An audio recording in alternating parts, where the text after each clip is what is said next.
네, 안녕하세요. 교정의 모든 것 하상훈 원장입니다. 틱톡이나 릴스 같은 숏폼 영상에 셀프 교정 치료에 대한 것들이 간간히 올라오는 것 같더라고요. 사실 하진 않다 보니까 최근에서야 봤는데 그거에 대해서 한번 얘기를 해보고자 합니다.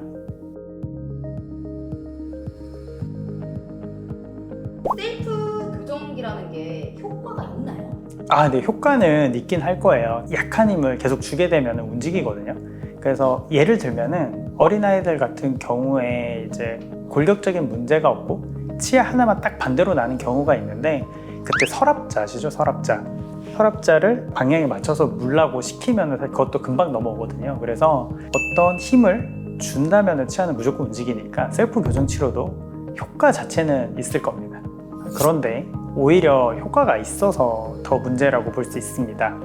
투스잼이나 그릴스처럼 이제 치과 밖에서 하는 것들이랑 같은 맥락인데요. 치과 외에서 하다 보니까 뭐 치아 손상이나 아니면 교합 변화 이런 것들을 고려하기가 좀 어렵거든요. 그래서 이제 기본적으로 치과 외에서 그렇게 치아에 뭔가를 하는 거는 추천을 드리진 않고요. 셀프 교정 치료, 뭐 DIY orthodontics 이런 말이 나오기 전에도 이런 시도들은 항상 있어 왔어요. 제가 치대 다닐 때 배운 내용인데, 앞니 두 개가 벌어져 있는 경우가 있잖아요. 그걸 뭐 정중이게 다이아스테마 이런 식으로 얘기를 하는데, 그런 경우에 딱 처음에 드는 생각이 뭐냐 그러면 제 치아 두 개가 벌어져 있으면은 요거 두 개를 고무줄로 묶어서 붙이고 싶다 이런 생각을 할 수 있잖아요.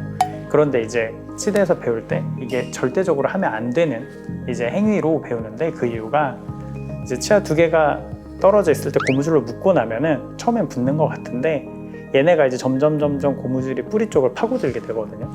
그래서 이제 발치까지 갈 수 있다, 뭐 이렇게 이제 얘기를 그때 들었고, 교정 치료를 받아보신 분들은 알겠지만 치과에 매번 내원을 하면은 뭐 엑스레이도 찍고 사진도 찍고 계속 할 거예요. 그것이 이제 우리가 어떤 힘을 줬을 때 치아가 그에 맞춰서 원하는 방향으로 계속 움직이는지를 체크를 하는 거거든요.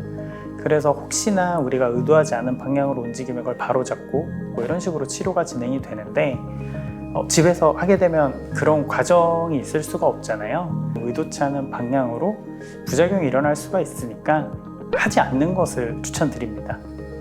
그렇게 셀프 교정기가 많다는 얘기는 사람들이 어쨌든 교정에는 관심은 있는데 네. 이제 치과에는 오기 싫어서 그렇다라고 들리거든요. 제가. 네, 맞아요. 네. 크게 두 가지일 거 아니에요. 네. 비용의 문제일 수 있고, 아니면은 이거 정말 별거 없는 것 같은데 라고 생각이 들 수 있는데, 사실 아까도 말씀드렸다시피 치아는 어떤 힘을 주면 사실 무조건 움직이니까 그 행위 자체는 사실 되게 단순한 경우가 많거든요. 결국은 진단이 제일 중요해요. 어떤 걸 해야 도움이 될지, 뭐 아니면 이거는 하면 안 될지 이런 게 중요하니까 치과에서 상의를 받아보시는 게 제일 안전하지 않을까 싶네요.